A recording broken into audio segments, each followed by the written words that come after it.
जय हिंद साथियों, स्वागत है आपका एक बार फिर द आइडियल हब के इस यूट्यूब चैनल पर। साथियों, आज हम लोग इतिहास पर चर्चा करेंगे और इतिहास में हम लोग चैप्टर नंबर 2 जो कि संबंधित किससे है, आर्थिक और राजनीतिक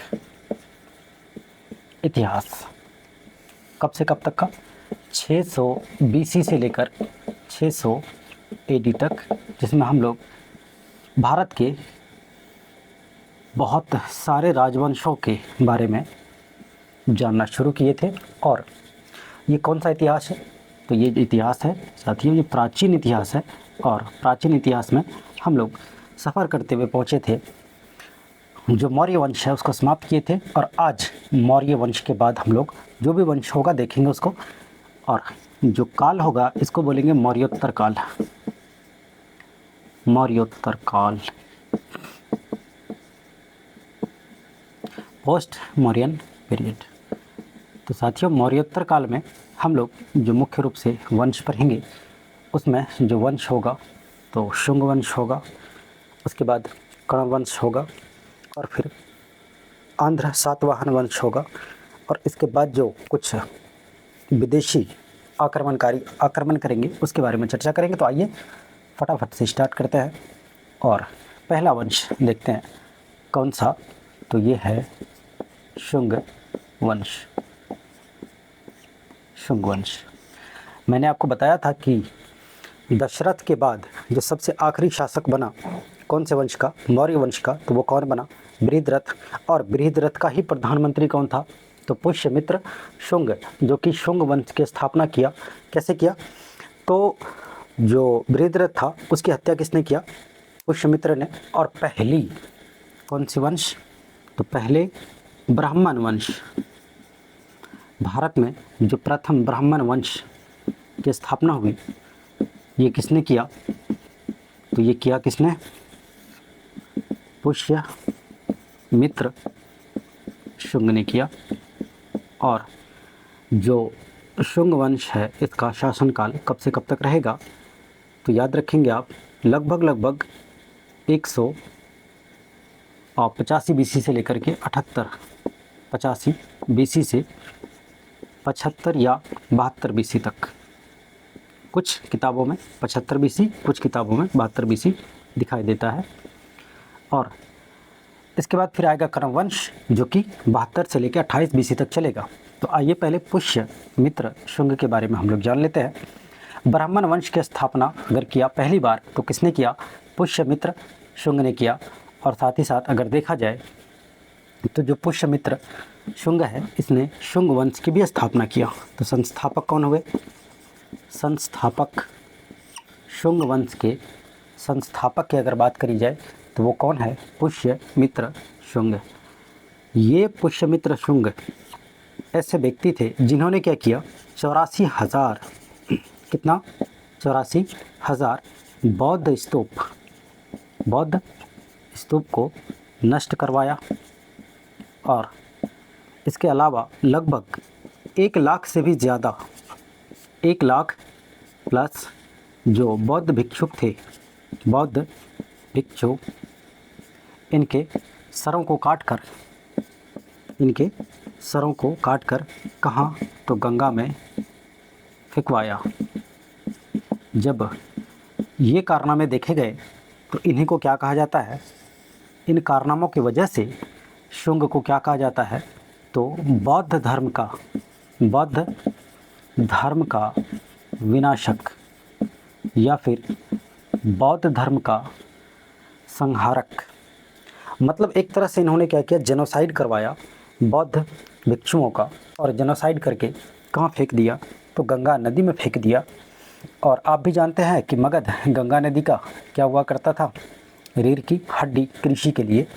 और उसी गंगा नदी में बौद्ध भिक्षुओं के सर को काट करके फेंक दिया। और साथियों, इनके शासन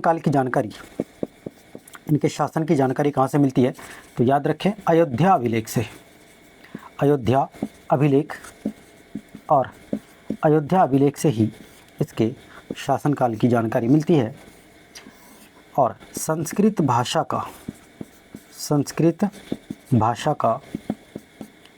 सर्वाधिक विकास, सबसे ज़्यादा अगर विकास हुआ तो कब हुआ? संस्कृत भाषा का सर्वाधिक विकास शुंग काल में ही हुआ, शुंग काल में। और वो भी शुंग काल के कौन से शासक के समय? तो पुष्यमित्र शुंग के ही शासनकाल में संस्कृत भाषा का सर्वाधिक विकास हुआ। और इन्होंने क्या किया? तो 2 अश्वमेध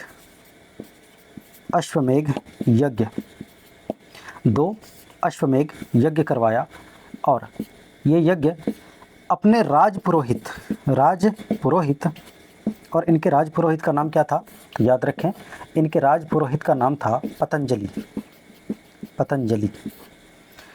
और पतंजलि ने एक पुस्तक लिखी थी, बताइए कौन सी पुस्तक? इनके पुस्तक का नाम था महाभाष्य। इन्होंने एक पुस्तक लिखी जिनका नाम क्या था? महाभाष्य। और इसी पतंजलि के द्वारा, जो कि क्या थे? राजपुरोहित थे। किनके? शुंग वंश के जो प्रतापी राजा पुष्यमित्र शुंग, उनके ही द्वारा क्या किया? 2 अश्वमेध यज्ञ करवाए। अश्वमेध यज्ञ का मतलब क्या होता है? राजा क्या करते थे? एक यज्ञ करवाते थे और एक घोड़े को छोड़ दिया जाता था कि ये घोड़ा जहाँ जाकर रुकेगा वहाँ तक का जो क्षेत्र होगा वो उस राजा का हो जाएगा। और अगर इस बात को कोई दूसरे राजा जिनके प्रदेश में या जिनके क्षेत्र में चले गए, उन्होंने अगर स्वीकार नहीं किया तो फिर उनको संदेश भेजा जाता था कि अगर आपको स्वीकार नहीं है तो फिर आपको क्या करना होगा? युद्ध करना होगा। या तो फिर खुशी खुशी आप क्या करें? इस बात को स्वीकार करें कि ये जो क्षेत्र है जहाँ तक ये घोड़ा गया वो क्षेत्र मेरा है। और अगर नहीं तो फिर आपको जो पुष्यमित्र शुंग है इनके तलवारों का सामना करना होगा। कौन जाए इनके तलवार का सामना करने? तो दोनों ही अश्वमेध यज्ञ सफल बताया जाता है। और इन्होंने अपने साम्राज्य का बहुत ही बड़े पैमाने पर विस्तार कर लिया, यहाँ तक कि बिदर और बरार के क्षेत्र तक भी इन्होंने क्या किया? विस्तार किया। और साथियों, और कुछ बातों का आपको इनके संदर्भ में ध्यान रखना। तो इनके बारे में बहुत ज़्यादा जानकारी नहीं रखनी, लेकिन कुछ बात है जो आपको ध्यान रखना है कि जो भरहुत स्तूप है, भरहुत स्तूप, इसका जो निर्माण है, निर्माण किसने किया था? तो निर्माण भी किसने किया था? तो पुष्यमित्र शुंग ने किया था। लेकिन भरहुत स्तूप को खोजा कब गया? 1873 में। और इसको खोजने वाले कौन थे? तो कनिंघम। ये वही कनिंघम थे, याद करिए, जब मैंने आपको पढ़ाया था, क्या पढ़ाया था? सिंधु घाटी की सभ्यता। इसकी खोज से संबंधित बहुत बड़ी कहानी है अलेक्जेंडर कनिंघम की। इन्होंने ही खोज करी थी, क्या चीज़ की? तो भरहुत स्तूप की। और साथियों, इसका जो उत्तराधिकारी हुआ, उत्तराधिकारी सक्सेसर ऑफ पुष्यमित्र शुंगवाज, कौन? तो इन्हीं का बेटा जिनका नाम था अग्निमित्र।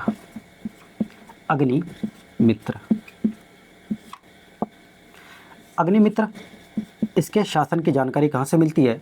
तो एक नाटक जिसका नाम है, उस नाटक का नाम है क्या? तो मालविका अग्निमित्रम,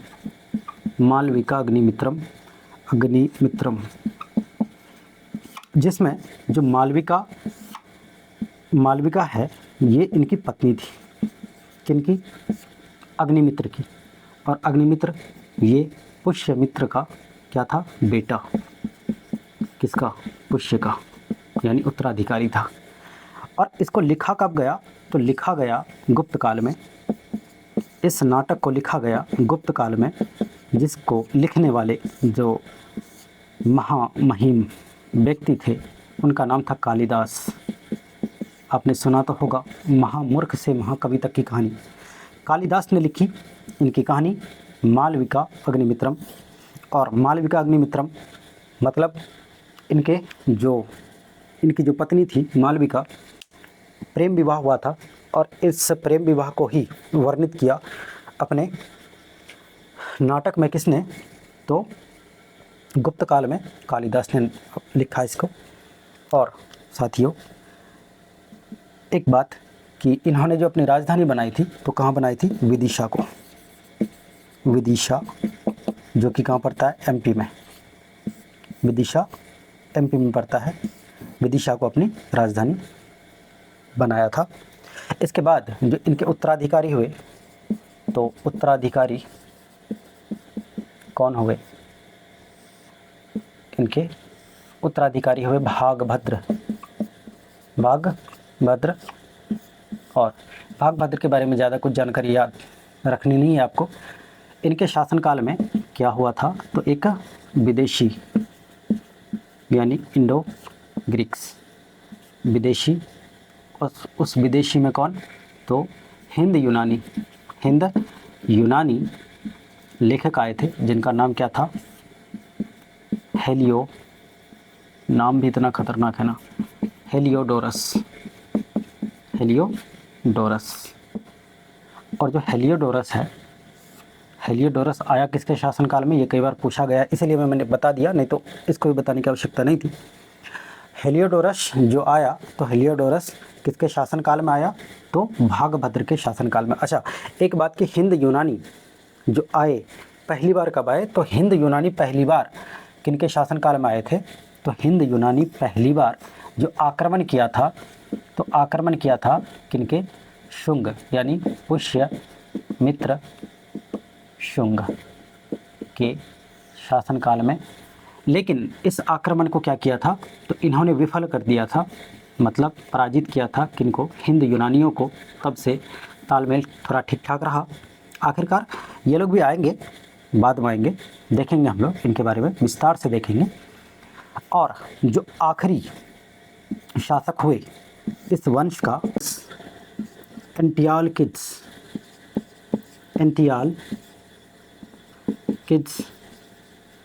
के क्या बन कर के आए थे, तो राजदूत बन कर के आए थे।